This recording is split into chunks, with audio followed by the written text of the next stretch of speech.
In a way, I look at this as a public service announcement.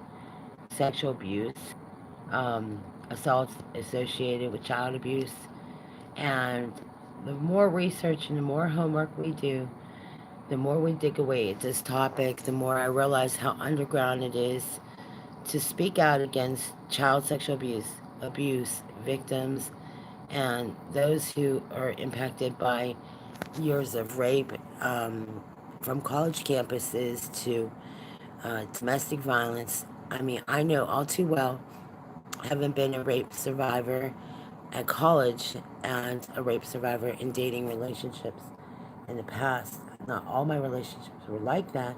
That's why I can know there's a distinct difference between child abuse, sexual abuse, and rape. To know a distinction, know that we all who grew up having healthy relationships understand clearly when something's wrong, especially the distinction is made when somebody is violating someone and they're not supposed to. I share my personal story because I hope and pray I can help rescue somebody in a dangerous situation. First, I just want to start by saying this, that a lot of us look to pornography as maybe a form of power and control, and it's absolutely a fallacy. A lot of people who introduced me to things, I was in my 20s when I was approached. I was approached several times walking to work, not really thinking much of it. We laughed it off. And I met a lot of girls when I turned 30, and there were girls participating in all types of um, things in school. And the joke was that if you ignore it long enough, it'll go away, and that's not true. Um, I finally got to the point where I started reporting some of the assaults that are happening, even as we speak, to the FBI. And we have monitors, and we are going to have security in my area pretty tightened. In fact, they're doing extra patrols right now as we speak. And I've requested that because there was an attempted rape last October, and there's been several other assaults, so we have beefed up more security, and we are still in touch with the FBI. And the reason being is because of the years of rapes and assaults that occurred in this region, and because I too know too well that if you don't report it, it will continue. There has to be a little bit easier reporting process, especially on college campuses.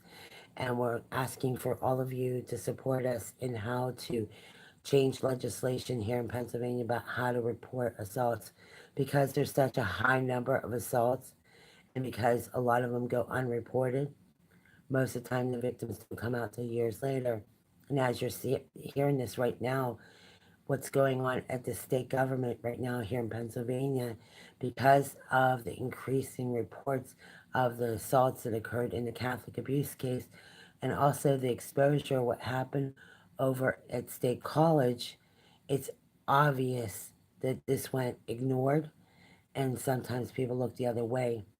And anybody who has the ability to report it, especially when it's involving children and little babies, that to me, there's been so many lines already crossed when it comes to topics that can't. I mean, it's like law enforcement will tell you there's nothing you can do about it, but if you look at the statistics numbers on strangulation right now, Representative Becky Corbin and definitely a handful of legislators in Pennsylvania passed legislation that in strangulation it would be considered like a homicide case or an attempted murder.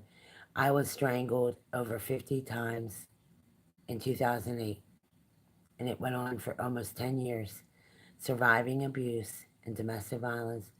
I had broken bones. I had two black and blue eyes. I was 29, and it got to the point where I started reporting it. I reported a lot of the other assaults just recently to the FBI as well, so they can monitor the individuals that are responsible for those rapes. At 25, I was, quote, in a dating relationship with somebody, and I couldn't wait to get out of that relationship because of the abuse that went on. And I'm here to say that when we speak out, we take great risk of speaking out. Unfortunately, that's a risk I'm willing to take. And sadly, a lot of people think that just speaking out alone is enough. I mean, it takes law enforcement and others around us to continue to push this, to, to show pushback when it comes to especially somebody who undermines us as victims and families. And believe me, I don't take the side of an abuser, because one thing I've learned is once you enable an abuser long enough, it gives these people the opinion that you're just going to sit back and let it happen. And that's simply not true. When it comes to rape and sexual abuse, especially the individuals responsible for it, to me, it's not enough to just file a report. You have to enforce it. And the thing is, we've had PFA's, protection orders, on on the abusers, and where victims can't get the help until they get a safety plan and have the cooperation of other programs. In fact, in some extreme cases, domestic violence task force and sex crimes units need to be involved. I mean, literally to the point where until the victims get the right kind of help. And what happened in the last 2 years since reporting it, a lot of times what happens in these shelters, and I'm not knocking the shelters. I'm not knocking all of them. I'm just saying there have been incident after incident where victims have said to me personally, and I too have seen this myself, where victims don't get the help. They're doing all this work, and they can only have 30 days to do it.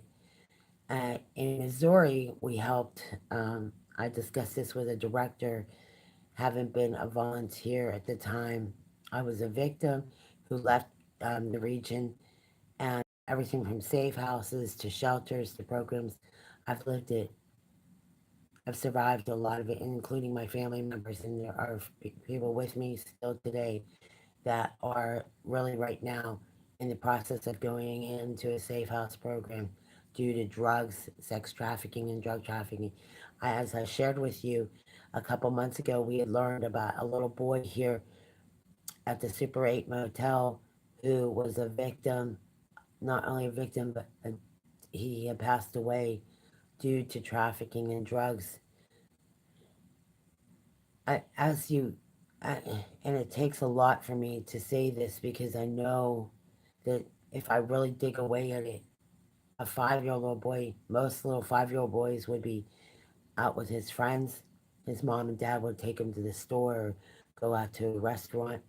What little Bentley Miller went through was nothing like that. Bentley Miller didn't have a childhood. The things that Bentley Miller went through was he was used as a sex toy. And this is how the world has gotten. They abuse a good thing. And Bentley Miller is not with us. I've walked in on assaults. I've walked in on some things.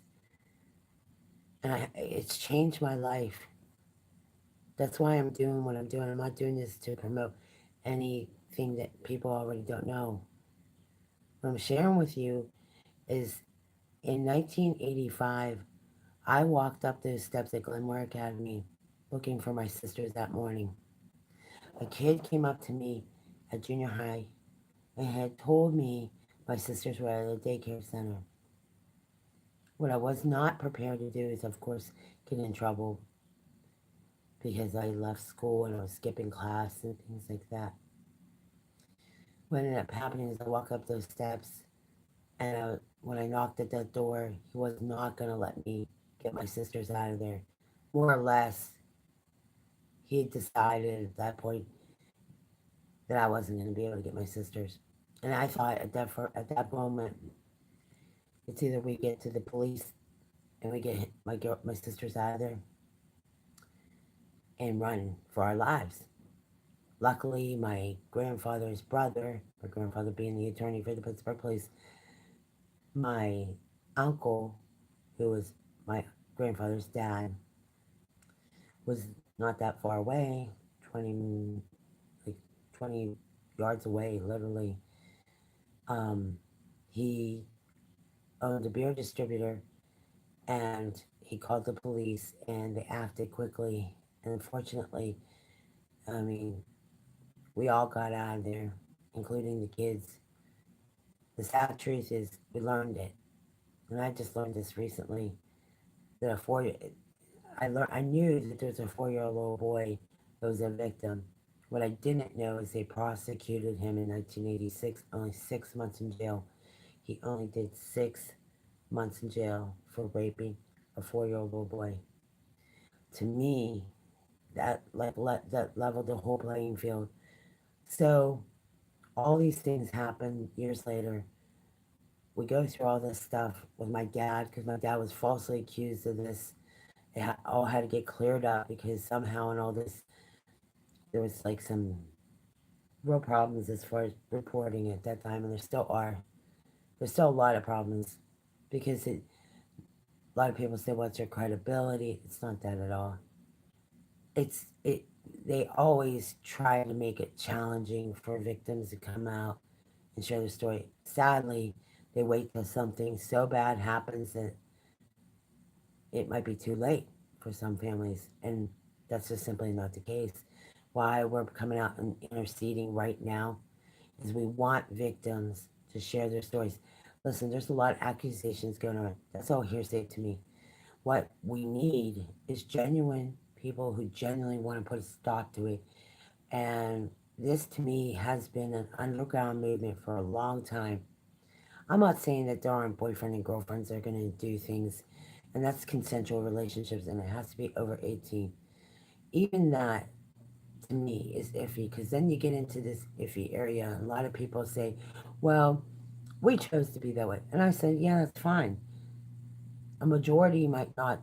And I believe there are couples that date and don't have problems. And one thing I learned about is that after that date is relationship's over, you might think twice about that. So that's why I don't like to say that couples are going to say that and make a generalization.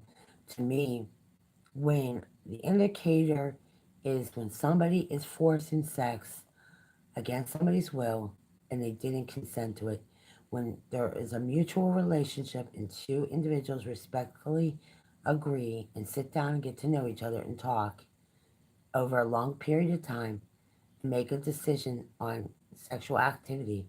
To me, abstinence is a primary part of a relationship. I really don't believe that people who have sex in the beginning of the relationship can actually get to know somebody. By the time somebody has sex in a relationship, they pretty much become just a sexual relationship. They don't even get the chance to get to know the person. They don't really spend time. And a lot of times, what ends up happening is they miss out the opportunity to spend time and talk and have a relationship where all of a sudden, like, I mean, you have to know that there's more to a person than just sex. I mean, we know that there are a lot of people out there that'll entertain things and think those things that it really loses its relationships kind of go sour really quickly once the sex is over. It's like there's really no challenge. So to me, the great challenge here is that you spend time, you talk to somebody, you wait till you have a relationship, get to know the kids, get to know each other, spend time with family, and and and just change course. I mean, listen, I look at it this way: if you can change the direction in your life, and you can do something to change the lives of people around you, to me, you've already done more than most people. Every one of us have the ability to positively affect others. And to me, I look at these kids and these people around me, and to me, they mean the world to me. So I feel that much more compelled to share this. I would not have thought I would have survived the abuse. I thought that this was it. There are many times through this, and especially recently, I think it got to a point where it was getting dangerously close.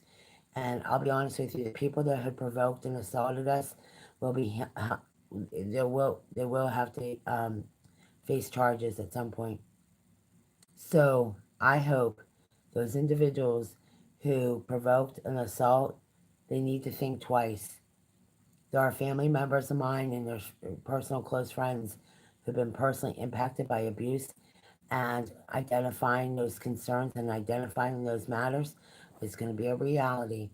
And there are people that should not have done anything to us to begin with. And it's already been forwarded to the FBI. And they're going to have to deal with the FBI from here.